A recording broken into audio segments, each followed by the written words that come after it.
The White House is trying to craft a proposal that would allow for a nuanced reopening of the U.S. economy by regions, by counties, by certain areas that are posed as low risk. In a letter to the nation's governors, President Trump shedding a little light on how this would work and what his mindset is right now. In this letter, he wrote, "Our expanded testing capabilities will quickly enable us to publish criteria developed in close coordination with the nation's public health officials and scientists to help classify counties with respect to continued risks posed by the virus." Counties under this proposed plan would be classified as low, medium, and high risk, and social distancing guidelines would be either relaxed or intensified based on that risk.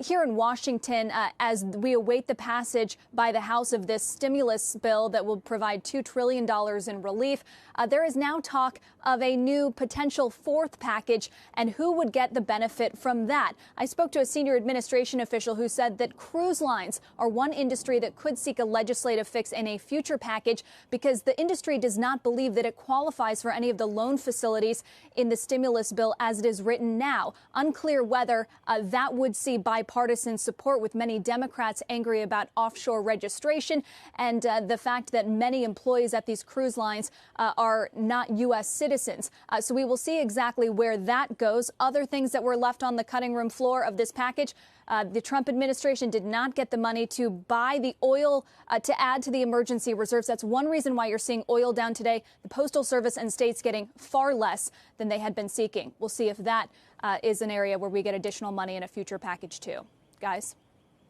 So those are sort of the left out, or the losers, as a result of this bill, Kayla. What about the industries and businesses and individuals that stand to gain from it?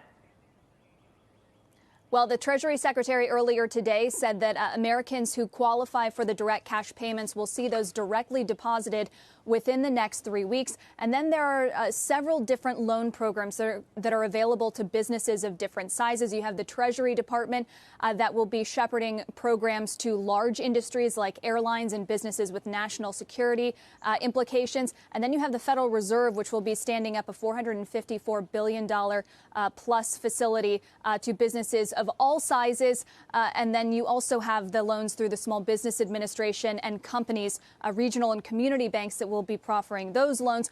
So certainly, if you are a potentially qualifying business, you should look through the text and see what you might qualify for.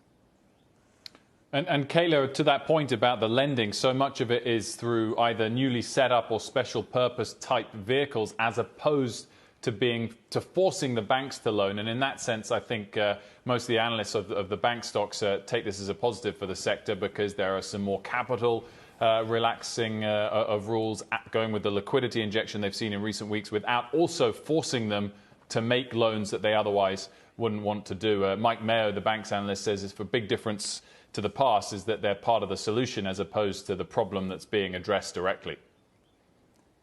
I think one other issue, Wilf, with regard to some of the relaxing of these regulations is, yes, regulators wanted banks to be able to participate in some of these loan programs to a greater degree than they might have otherwise been able to. But you've also seen so many name brand American companies like Ford downgraded to junk ratings, companies who had sterling credit several months earlier who are now seeing their credit deteriorated because of the cash flow situation that so many of these companies are in. They wanted to make sure that banks could continue to lend to those companies and keep those relationships alive and not trip things like leverage ratios, which might have otherwise been prohibitive.